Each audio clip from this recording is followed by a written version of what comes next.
Hello students, welcome to Punjab success mantra. तो आज की डिस्कशन है कि हमारी क्या स्ट्रैटेजी रहनी चाहिए रीजनिंग के क्वेश्चंस को अटेम्प्ट करने की। क्या हमारे रीजनिंग में 100% मार्क्स आ सकते हैं? क्या हम रीजनिंग में सारे क्वेश्चंस कर सकते हैं? और अगर हम कर सकते हैं तो किस तरह से कर सकते हैं? वो सारी चीजें मैं आज आपके साथ डिस्कस करने वाली हूँ, ताकि आप अगर देखो रीजनिंग का 100% अटेम्प्ट कर लो तो ओवरऑल स्कोर में भी आपका बहुत फर्क पड़ता है। और इस सब्जेक्ट में 100% अटेम्प्ट करना बिल्कुल पॉसिबल है। तो चलिए शुरुआत करते हैं। Strategy to prepare reasoning. हाँ जी, देखिए हमें करना क्या है। हम सबसे पहले तो ये सोचेंगे कि हमें करना क्या है।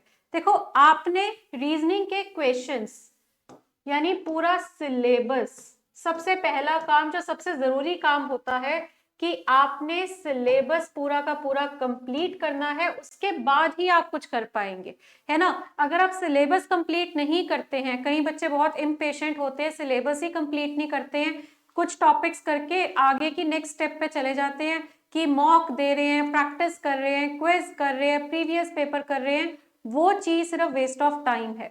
तो सबसे पहले आपका सिलेबस जो है वो 100% कंप्लीट हो, वो सबसे जरूरी बात है आगे की तैयारी करने के लिए। उसके बाद जब आपका सिलेबस कंप्लीट होता है, उसके बाद हमें क्या करना है, पंजाब के जितने भी प्रीवियस पेपर्स हैं। अब देखो, आपके पंजाब के कितने पेपर होते हैं? आपका पीपीएससी के पेपर होते हैं, है ना। फिर आपका PSSB बोर्ड के पेपर होते हैं, क्लर्क एग्जाम हो गए, कोऑपरेटिव एग्जाम, एक्साइज इंस्पेक्टर, ठीक है, पटवारी का पेपर हो गया, पंजाब पुलिस के पेपर हो गए, और इसी तरह से और भी बहुत पेपर हैं आपके पंजाब के जो निकलते रहते हैं। तो इन सारे पेपर्स के, ये नहीं कि अगर आप कोऑपरेटिव का पेपर दे रहे हो तो सिर्फ कोऑपरेटिव के ही प्रीवियस पेपर उठाओगे, ऐसा नहीं करना आपने।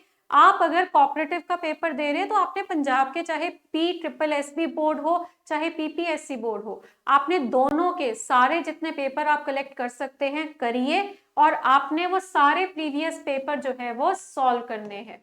पर ये सब सिलेबस कंप्लीट करने के बाद, क्योंकि जब आपका एक एक चैप्टर क्लियर होगा तभी आप अपने आप को देख पाएंगे कि आपकी तैयारी कैसी है, आपने जितनी तैयारी की है उतनी तैयारी से कि आप पिछले पेपर्स को सॉल्व कर पा रहे हैं कि नहीं। ये बहुत इंपॉर्टेंट चीज है, ये चीज आप नहीं फॉलो करते, तभी मैं आपको शुरू में बोल दिया सिलेबस कंप्लीट करने के बाद ही आगे बढ़ना है। उसके बाद फिर हमें क्या करने हैं, मॉक टेस्ट। ये और जरूरी चीज आपके लिए, प्रीवियस पेपर तो कर ही रहे हो पर मॉक टेस्ट आपने जरूर करने हैं। मॉक टेस्ट आपको चाहे परचेज करने पड़े, चाहे आपको फ्री मिल रहे हो, वो मैटर नहीं करता।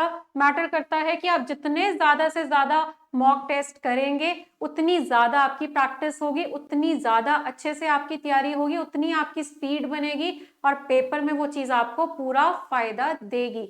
तो ये तीन चीजें सबसे जरूरी है। सिलेबस कंप्लीट करिए, उसके बाद प्रीवियस पेपर जो है वो कोई नहीं छोड़ना, जितने, कोई एक आधा मिला नहीं वो अलग चीज है, पर जितने आपके पास होंगे, जितने आप डाउनलोड कर सकते हैं निकालिए, और सारे प्रीवियस पेपर जो है वो सॉल्व करिए। और मॉक टेस्ट जो है वो भी आपने करने हैं। ये चीजें तो सिर्फ रीजनिंग के लिए नहीं, मैं आपके ओवरऑल पेपर के लिए ही बोल रही हूँ कि आपको ओवरऑल पेपर को ही अटेम्प्ट करने में आपको बहुत मदद मिलेगी अगर आप ये तीन चीजें करते हैं।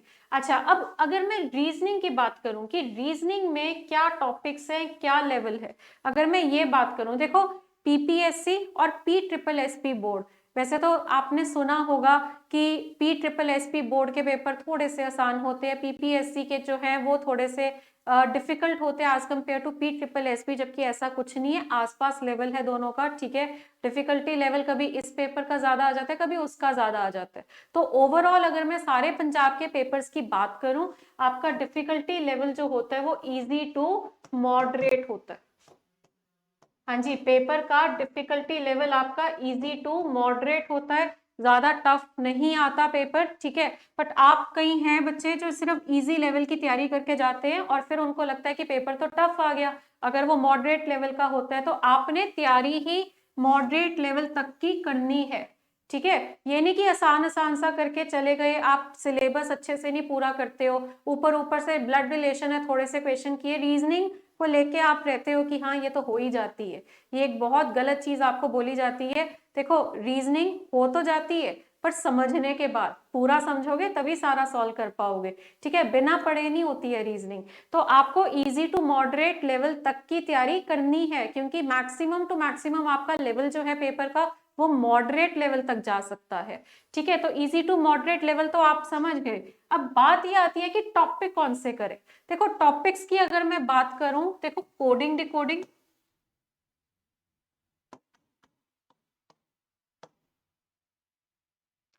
Blood relation,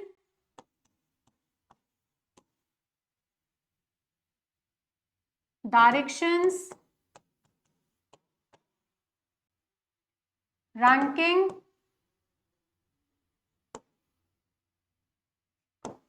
number series. देखो ये 5 ऐसे टॉपिक हैं जो आप देखो वैसे तो छोड़ के भी नहीं जाते हो, ये बहुत आसान होते हैं। Coding decoding, blood relation, directions, ranking और नंबर सीरीज, ये सारे टॉपिक, ये जो टॉपिक्स मैंने अभी आपको बताए हैं ये आप करके ही जाते हो, ठीक है।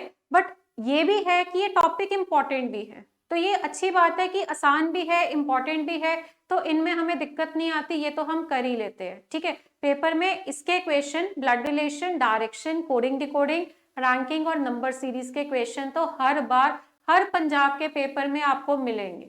चाहे उसमें आपके 20 क्वेश्चन आ रहे हैं रीजनिंग के, या 15 आ रहे हैं, या जितने भी आपके रीजनिंग के क्वेश्चन आ रहे हैं, आपको इनके क्वेश्चंस तो हर बार मिलेंगे। और ये वाले क्वेश्चन जो है कभी भी ऐसा नहीं होगा कि आपको पेपर में ना मिले। तो ये टॉपिक तो आपने बिल्कुल नहीं छोड़ने। उसके बाद अगर मैं बात करूं क्लॉक और कैलेंडर की, देखो क्लॉक, कैलेंडर और सिलॉगिज्म, देखिए ये 3 टॉपिक है आपके रीजनिंग के सिलेबस के जिनसे आप घबराते भी हो और ये आते भी है।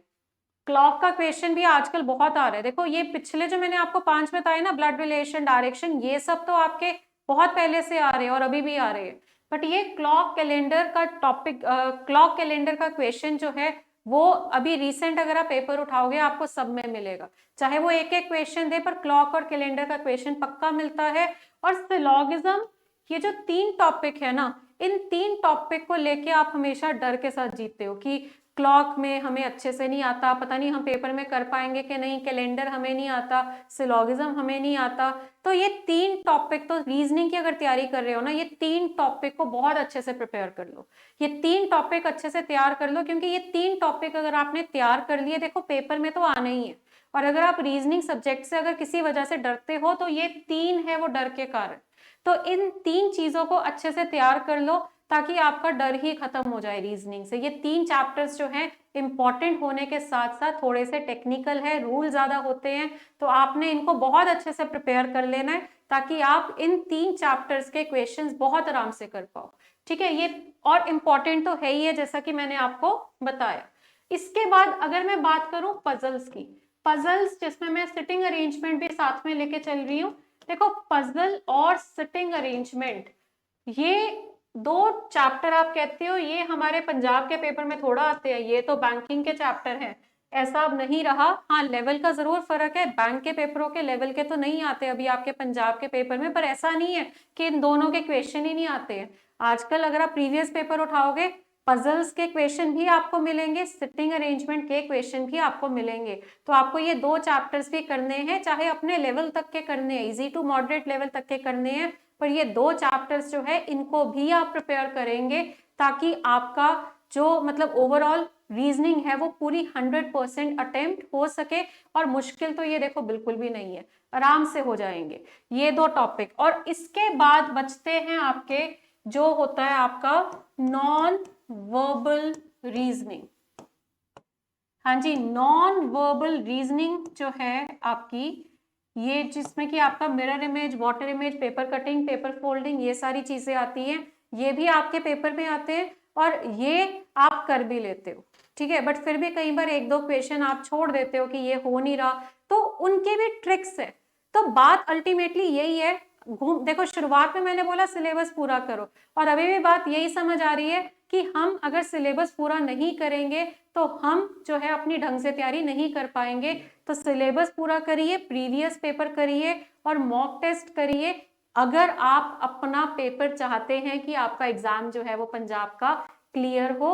और रीजनिंग के जो मैंने आपको अभी टॉपिक्स बताए हैं कि हम देखो ओवरऑल सिलेबस जो है वो तो है, ठीक है, बट ये कुछ टॉपिक्स है जो आपके एग्जामिनेशन में आते हैं। और अलग अलग टॉपिक्स जैसे ब्लड रिलेशन वाले जो थे मैंने बताया आपको, वो तो आप डरते ही नहीं हो, वो तो आप कर लेते हो।